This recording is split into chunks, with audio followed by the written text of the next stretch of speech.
नमस्कार, आप सभी को नवरात्रि के पर्व की ढेर सारी शुभकामनाएं। मैं हूं आपके साथ आस्था तिवारी। चैत्र नवरात्रि की शुरुआत के साथ ही मां दुर्गा हम सब के घर 9 दिन के लिए वास करने आ चुकी हैं। ऐसे में यह दिन शास्त्रों के अनुसार बहुत अहम होते हैं, जब सभी भक्त मां दुर्गा के 9 स्वरूपों की पूजा करते हैं और हर भक्त मां की आस्था में लीन दिखता है।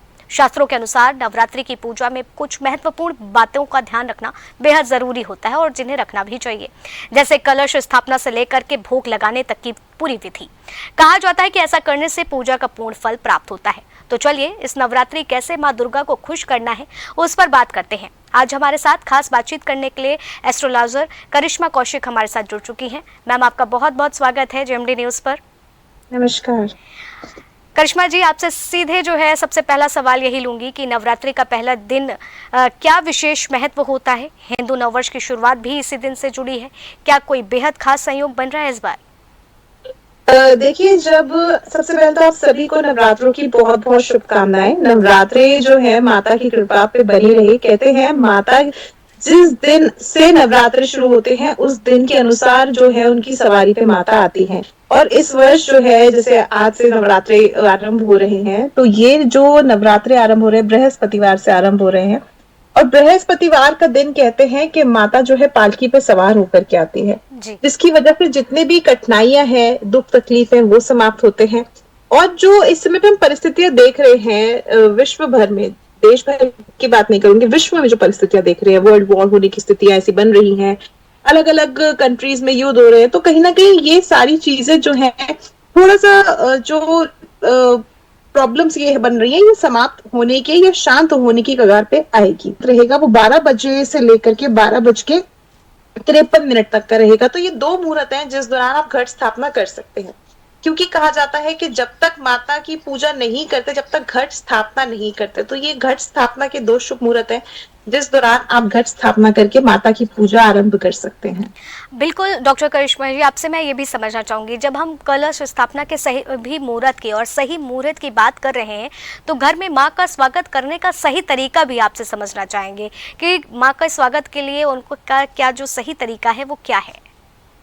देखिए, जब माता आती हैं या हम कहते हैं कि गणेश जी जब आते हैं, तो बहुत धूमधाम से हम जो है इनका स्वागत करते हैं। और सिर्फ भगवानों का ही नहीं, बल्कि हमें हमारे घर में जब मेहमान आते हैं तो उनका भी कहीं ना कहीं स्वागत करते हैं।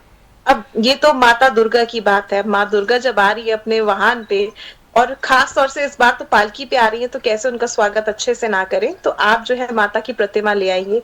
और नवरात्रे से मैं कहूंगी 1 दिन पूर्व ही ये कार्य कर लेना चाहिए। वैसे तो सारी तैयारी कर लेनी चाहिए, ताकि सुबह कोई जल्दबाजी में आप कोई चीज स्किप ना कर दे, कोई चीज रह ना जाए, और पूरी विधि विधान से जो है वो पाठ पूजा हो पाए। तो आप जो है माता को चौकी पे एक लाल रंग का वस्त्र बिछा करके और उनको स्थापित करें, उनकी प्रतिमा स्थापित करें। और साथ साथ जैसे जैसे, क्योंकि अब हम नवरात्रों की बात करते हैं, तो 9 माता के अलग अलग स्वरूप होते हैं, तो उन स्वरूपों की भी पूजा हर दिन के अनुसार करनी चाहिए। तो इसीलिए प्रथम नवरात्र जो होता है माँ शैलपुत्री का होता है। तो शैलपुत्री माता की भी प्रतिमा या चित्र को स्थापित करके जो है उनको लाल रंग का श्रृंगार चढ़ाना चाहिए। तो इस तरह से आप दूध से बनी हुई कोई भी जो मिष्ठान है वो उनको भोग में लगाएं, उनको सफेद पुष्प अर्पित करें। और माँ दुर्गा को, जो हम कहते हैं ना कि माता को हमने बिठाया है, उनको लाल श्रृंगार करें, उनको लाल चुनरी, चूड़ियां, बिंदी, ये सारे श्रृंगार जो है उनको अर्पित करें। और साथ साथ उनको भी मिष्ठान भोग में लगा करके, फल का मिष्ठान भोग में लगा करके जो है आप उनकी आरती करें, पूजा करें। और अगर हम पूजा की भी बात करें तो 9 तो हमने कुमकुम की बिंदियां लगानी चाहिए। 9 बिंदियां लगाने का अर्थ होता है कि हमारे जो 9 स्वरूप है उनको हम स्थापित कर रहे हैं। और इसके साथ साथ, क्योंकि ये जो 9 दिन होते हैं, ये हमारे 9 ग्रहों में जो परेशानियां आ रही होती हैं, बाधाएं आ रही होती हैं, उनसे छुटकारा मिलने का भी ये दिन होता है। तो ये 9 ग्रह और 9 दिनों में हम जो है इनकी पूजा आराधना कर सकते हैं। अब सबसे इंपॉर्टेंट चीज क्या है कि इस दिन आप जो है उपले, जो कंडे होते हैं, वो जला करके पूजा आराधना जरूर करें। लौंग जलाएं, उसमें उसमें तेज पत्ता का चूरा करके डालें, कपूर जलाएं, पीली सरसों जलाएं और उसको अपने घर में ना जो धुनी है वो दिखाएं, ताकि आपके घर में जो है जितनी भी नकारात्मकता है वो समाप्त हो और माता का जो पूजा आराधना है वो विधि विधान से हो। बिल्कुल डॉक्टर करिश्मा जी, जब हम माता रानी के श्रृंगार की बात कर रहे हैं, माता रानी को कैसे सजाना है और क्या भोग लगाना है, इन चीज़ों की बात कर रहे हैं, तो ऐसे में ये भी जानना बहुत ज़्यादा ज़रूरी होता है कि पूजा में किन चीज़ों का विशेष ध्यान रखना ज़रूरी है कि हम कोई भी चीज़ ऐसी है जो गलती से भी गलती करके ना भूल जाएं। देखिए, सबसे पहली चीज तो मैं पूरे 9 दिनों का ही बताती हूँ। सबसे पहली चीज तो हमें सुबह उठ करके घर की साफ-सफाई करके पाठ पूजा करनी चाहिए, स्नान करके। कुछ लोग होते हैं, सोचते हैं पहले स्नान कर लो, पूजा कर लो, उसके बाद घर की साफ-सफाई होती रहेगी। नहीं, मैं ये कहूँगी कि आपको घर की साफ-सफाई करके, खुद स्नान करके और फिर माता की पाठ पूजा करनी चाहिए। दूसरी चीज, इन दौरान जो है ब्रह्मचार्य का जो है बखूबी पालन होना चाहिए। किसी भी तरह की ऐसी कोई संबंध बनाना या इस तरह की कोई चीजें करना वो ठीक नहीं रहता है। इसके अलावा लहसुन प्याज का त्याग इस दौरान करना चाहिए। लहसुन प्याज को कहते हैं कि लहसुन राहु है, जो प्याज है वो राहु है और लहसुन केतु है, तो इसलिए ये राहु केतु की जो नकारात्मक ऊर्जा होती है इसका जो है त्याग करना चाहिए। दूसरा, तामसिक भोजन का त्याग करना चाहिए इस दौरान। और जैसे कहते हैं ना, मांस मदिरा का सेवन नहीं करना चाहिए, क्योंकि जब हम तामसिक भोजन की बात करते हैं तो तामसिक भोजन जो होता है हमारी बुद्धि को भ्रष्ट करता है।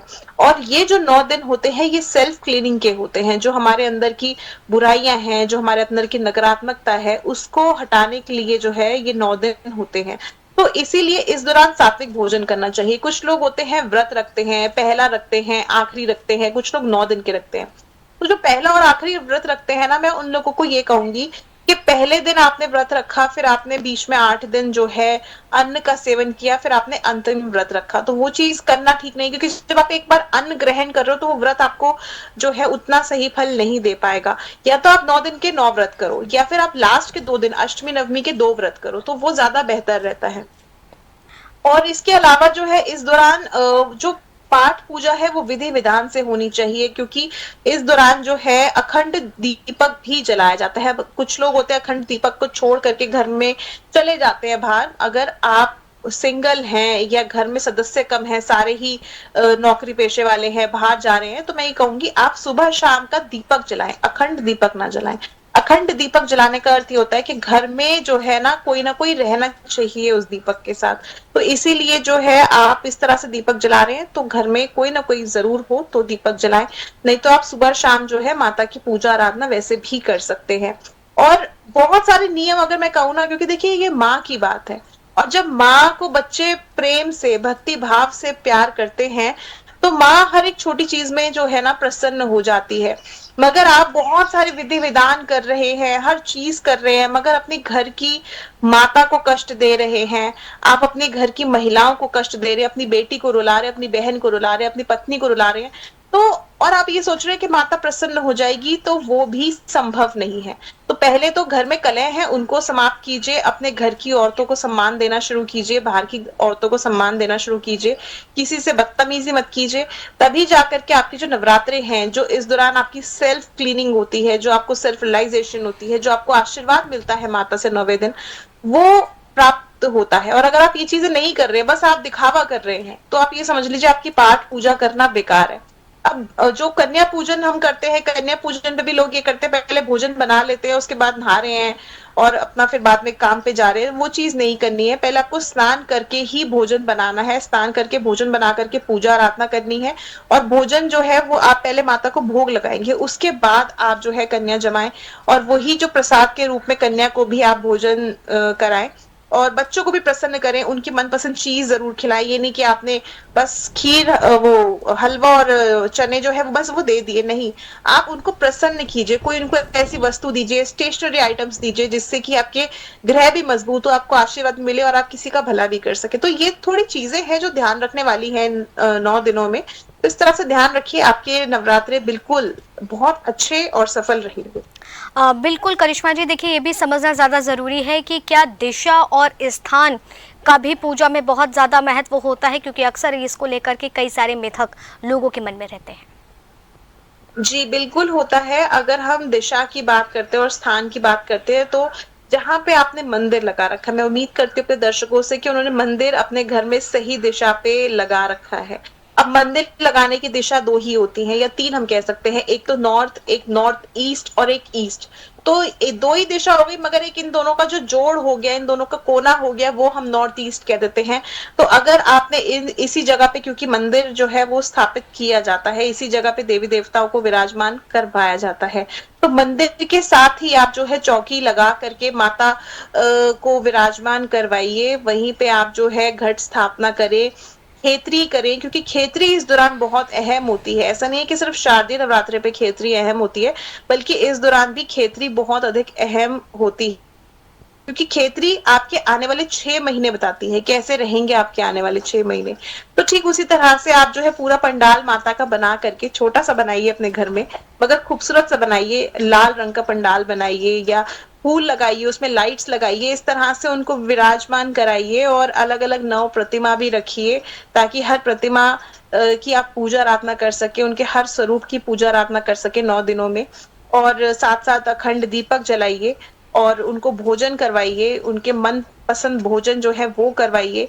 और मैं ये कहूंगी कि जैसे मैंने आपको कंडे की पूजा बोली, वो जरूर कीजिए, ताकि आपके घर में से कलह और नकारात्मकता समाप्त हो और आपका जो है अच्छी हेल्थ है, जो गुड वेल्थ है, जो आपको रिलेशनशिप में प्रॉब्लम्स आ रही है वो समाप्त हो और आपको हेल्थ वेल्थ और रिलेशनशिप सब कुछ प्राप्त हो। बिल्कुल। आपसे ये भी समझना चाहेंगे कि नवरात्रि में व्रत रखने के सही नियम क्या हैं? क्योंकि जो लोग भी व्रत रखते हैं, अक्सर उनके मन में ये सवाल होते हैं कि इसकी सही प्रक्रिया क्या है, सही नियम क्या है? देखिए यहाँ पे 2-3 चीजें आ जाती हैं।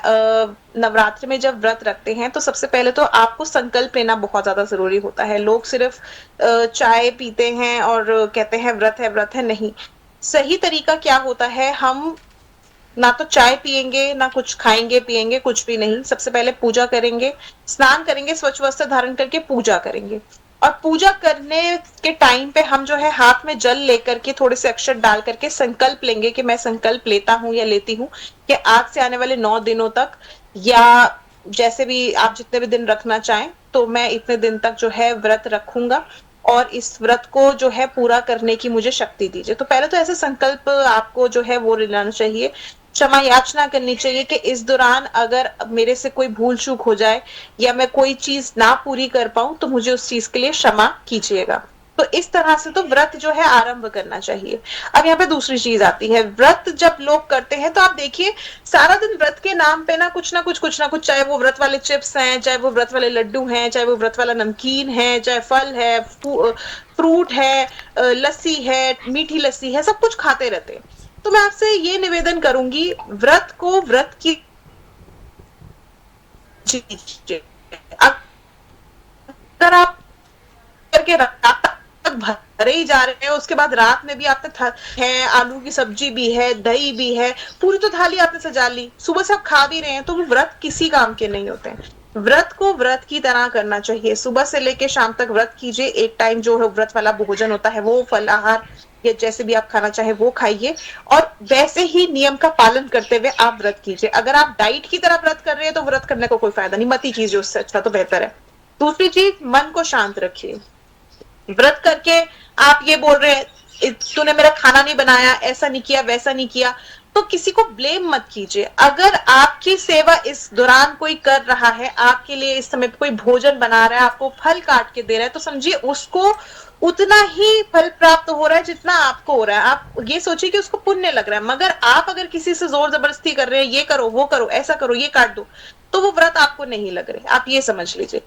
तीसरी चीज क्या आती है, इस समय पे हमें लड़ाई झगड़ा क्रोध नहीं करना चाहिए। हमें बिल्कुल मन शांत रखना चाहिए, वाणी पे नियंत्रण रखना चाहिए। किसी को अपशब्द गाली देना, कलह करना सही नहीं है। इस दौरान ब्रह्मचर्य का पालन करना चाहिए। ऐसा ना हो आप व्रती हो मगर कहते ना कि आप ब्रह्मचर्य का पालन ना कर रहे हैं, तो वो चीज भी गलत होती है। और ऐसे ही करते करते जब आप 8वें दिन पे आ जाते हैं, अष्टमी पूज लेते हैं, तो कुछ लोग होते हैं कि खाना खा लेते हैं। मगर मैं कहूंगी कि पूरे नवरात्रे, चाहे आप अष्टमी पूजन कर रहे हैं, मगर स्टिल आपको, क्योंकि नवरात्रे यानी 9 से शुरू होते हैं, नव मतलब 9, तो ये पूरे 9 दिन और 9 रात्रि करके ही आपको दशमी पे जब माता को हम जो है प्रवाहित करते हैं, या माता को जब हम नवरात्रों का समापन करते हैं, तो उस समय पे हमें जो है अपना जो व्रत हमने रखा हुआ है उसका समापन करना चाहिए, व्रत पारण करना चाहिए। ऐसा नहीं कि बस कंजका की और उसके बाद बस आपने खाना शुरू कर दिया, वो चीजें नहीं करनी चाहिए। तो ये कुछ चीजों का ध्यान है जो व्रत करते समय आपको ध्यान रखने की जरूरत है। अब यहाँ पे दूसरी बात आती है कि जो महिलाओं को महावारी इस दौरान हो जाती है, जो महिलाएं सोचती हैं कि हम व्रत कर रहे थे इतने दिनों से, मगर तीसरे या चौथे नवरात्र पे या पांचवें नवरात्र पे महावारी हो गई, तो अब क्या कर सकते हैं। तो उनके लिए भी मैं ये कहूंगी, आप व्रत को मत तोड़िए। व्रत, क्योंकि संकल्प एक बार हम जब ले लेते हैं तो वो हमें व्रत का संकल्प पूरा करना है। आप व्रत पूरा कीजिए। मैं कहूंगी उस दौरान बस पूजा आराधना, जैसे प्रतिमा को छूना, या फिर जो है आप जैसे जो हम कंडे की पूजा कर रहे हैं या भोग लगा रहे हैं, उन सब चीजों को ना छूते हुए आप सिर्फ मानसिक जाप करें। 2-3 दिन में ठीक हो जाएगा। तो जो समापन होता है वो आप बहुत अच्छे से करें तो बेहतर रहेगा। और यदि कुछ महिलाओं को ऐसा हो कि अंतिम समय में हो जाए, तो आप जो है माता से क्षमा याचना करके और किसी से घर में, जो आपके घर में आपके पति हैं, बच्चे हैं, आपके वरिष्ठ हैं, उनसे पूजा पाठ करवा करके समापन कीजिए और कन्या जमाइए और उसके बाद माता से क्षमा याचना कीजिए। माता कभी भी नाराज नहीं होती। तो इन चीजों का थोड़ा ध्यान रख के जो है आप व्रत कर सकते हैं। बिल्कुल। देखिए, आपसे हम ये भी समझना चाहेंगे, जिस तरह से हम व्रत के बारे में समझ ही रहे थे कि सही नियम क्या होता है, क्या हर व्यक्ति को व्रत रखना ज़रूरी है या बिना व्रत के भी पूजा का लाभ मिल सकता है? देखिए, ये आपने बहुत अच्छा प्रश्न किया है। लोग मन में बहुत सारे वहम पाल लेते हैं, व्रत नहीं किया माता नाराज हो जाएगी, हम तो भाई बचपन से व्रत करते आ रहे हैं, इस समय पे व्रत नहीं कर पाए, कैसे होगा, क्या होगा। तो ये जो चीजें हैं ना, बहुत सारे प्रश्न लोगों के मन में आते हैं। मैंने आपको कार्यक्रम के शुरुआत में ही कहा था कि अगर आप घर में अकेले हैं या किसी कारणवश घर में सदस्य जो है सारे काम पे जा रहे हैं और घर पे कोई नहीं रहता, तो आप अखंड ज्योत भी मत जलाइए। कोई ऐसा पर्टिकुलर नियम नहीं है, कोई हार्ड एंड फास्ट रूल नहीं है कि आपको ये करना ही करना है। सबसे पहले तो अपने मन से ये भ्रांतियां हटाना, ये वहम हटाना बहुत ज्यादा जरूरी है कि अगर हमने व्रत नहीं किए या अखंड ज्योत नहीं जागृत करी तो माता हमसे नाराज हो जाएंगी, या अखंड ज्योत गलती से बुझ गई तो माता हमसे नाराज हो गई। नहीं, ऐसा नहीं है। जितना आप एक नेगेटिव विचार अपने मन में पाल लेंगे ना, तो वो नेगेटिव आपके जरिए होगा, भगवान नहीं करेंगे, क्योंकि जैसा हम सोचते हैं वैसा ही हमें प्राप्त होता है। तो इसीलिए वो चीज आप बिल्कुल ना करें। व्रत अगर आप नहीं कर रहे हैं, कोई बात नहीं, शांत रहिए, माता की पूजा सुबह शाम कीजिए। अगर आप घट स्थापना करके माता को नहीं जमा रहे हैं, नवरात्रे चल रहे हैं, आपको पता है नवरात्रे चल रहे हैं, मगर फिर भी घट स्थापना करके माता की पूजा आराधना सुबह शाम नहीं कर पा रहे, कोई बात नहीं, आप मंदिर में जाकर के माता के समक्ष जो है दीपक जला दीजिए या उनको कुछ अर्पित कर दीजिए, उनको कुछ भेंट कर दीजिए। जो लोग वो भी नहीं कर सकते, 9 दिन भी नहीं कर सकते, तो कोई बात नहीं, उसमें भी माता जो है ऐसा नहीं है कि आपसे गुस्सा हो जाएंगी, ना प्रसन्न हो जाएंगी, ऐसा नहीं है। उसमें भी आप नवरात्रों के दौरान किसी भी एक दिन जाकर के माता को श्रृंगार का सामान चढ़ाइए, माता को भोग में कोई भी मिष्ठान आप लगाइए, अपनी मनोकामना बोलाइए और बोल दीजिए कि माता रानी जितना हम कर सकते थे उतना हमने किया, कोई भूल चूक हो, क्षमा याचना हो तो माफ कर दो माता रानी। बस इतना ही बात होती है। ज्यादा कुछ करने की रिस्पॉन्सिबिलिटी, हम कहे ना कि हमारे पे ये रिस्पॉन्सिबिलिटी है, हमें ये करना ही करना है, हमारी जिम्मेदारी नहीं है, ये हमारा भक्ति भाव है, ये हमारा प्रेम है माता के प्रति। हम ये प्रेम कैसे भी दिखा सकते हैं, चाहे मानसिक जाप करके, चाहे व्रत रख के, चाहे अखंड दीपक जला करके, और नहीं है तो चाहे एक दिन उनके लिए निकाल करके, क्योंकि माता के लिए अगर आप प्रेम से एक दिन क्या 1 मिनट भी अगर निकालते हो ना, तो माता उसमें भी प्रसन्न हो जाती है, क्योंकि वो माँ है, जगत माता है। और सबका, पूरे संसार में एक छोटे से छोटे जीव से लेकर के बड़े से बड़े जीव तक का, लोगों का ध्यान रखना, क्योंकि प्रकृति है, उनका कर्तव्य है, उनका धर्म है, और वो कर रही है, करोड़ों वर्ष से कर रही है, जब हम नहीं थे तब से कर रही है। तो इसीलिए हम उनके लिए थोड़ा सा तो एटलीस्ट समय निकाल सकते हैं कि वो इतना प्रेम हम पे न्यौछावर करती हैं, मगर थोड़ा सा समय निकालिए और इस तरह से नवरात्रे बनाइए। जरूरी नहीं है कि आपको व्रत ही करना है। तबीयत जिनकी खराब है, जरूरी नहीं है व्रत करे। बच्चों के लिए, बूढ़ों के लिए, प्रेग्नेंट लेडीज के लिए जरूरी नहीं है व्रत करे। बस पूजा कीजिए, आपके साथ आपके भाव देख करके माता वैसे ही प्रसन्न हो जाएंगी। बिल्कुल। देखिए, माँ दुर्गा की पूजा से जीवन में क्या बदलाव आते हैं? जो लोग पूजा करते भी हैं और जो लोग पूजा नहीं करते हैं, बस माता रानी के आगे हाथ जोड़ लेते हैं। तो जब हम इस बात का ज़िक्र कर रहे हैं, तो ये भी समझना ज़रूरी है कि जो लोग भी माँ दुर्गा की पूजा कर रहे हैं, उनके जीवन में क्या कुछ बदलाव आते हैं? देखिए, माँ दुर्गा का अगर हम स्वरूप देखते हैं तो माँ दुर्गा सिंह पे विराजमान है। उनकी 10 भुजाएं हैं और 10 भुजाओं में अलग अलग अस्त्र शस्त्र हैं, ठीक है। और वहीं पे अगर हम दुर्गा की बात करते हैं तो दुर्गा माँ पार्वती का स्वरूप है। और पार्वती जो है भगवान शिव की शक्ति है। तो ये अगर हम सीधा सीधा कनेक्शन देखें ना, तो ये शिव और शक्ति का कनेक्शन है। तो हमारे को अगर शक्ति चाहिए जीवन में, तो इसलिए हम माँ दुर्गा की पूजा आराधना करते हैं। हमें अगर स्थिरता चाहिए तो हम इस जीवन में माता की पूजा आराधना करते हैं। और साथ साथ अगर हमें भगवान शिव का प्रेम चाहिए, हमें अपने गृहस्थ जीवन को खुशहाल बनाना है, तो भी हम जो है माता की पूजा आराधना करते हैं। क्योंकि माता जो है वो प्रकृति है और प्रकृति इस संसार को चला रही है। आप ये सोचिए कि अगर प्रकृति ना होती तो क्या ये संसार होता? नहीं होता। अगर आज की डेट में हवा रुक जाए तो क्या हम सांस ले पाएंगे? नहीं ले पाएंगे। तो ये सारा जो संसार का संचालन कर रही है वो माता ही तो कर रही हैं। और अगर हम यही शक्ति प्राप्त करने के लिए उनकी पूजा कर रहे हैं तो डेफिनेटली हम अपने जीवन में बहुत कुछ प्राप्त कर सकते हैं। उनका वाहन सिंह है। सिंह हमें जीवन में क्या दर्शाता है? हमें पावर दर्शाता है, फ्रीडम दर्शाता है, हर एक चीज पे हमारा मान सम्मान दर्शाता है, हमें राज करना सिखाता है।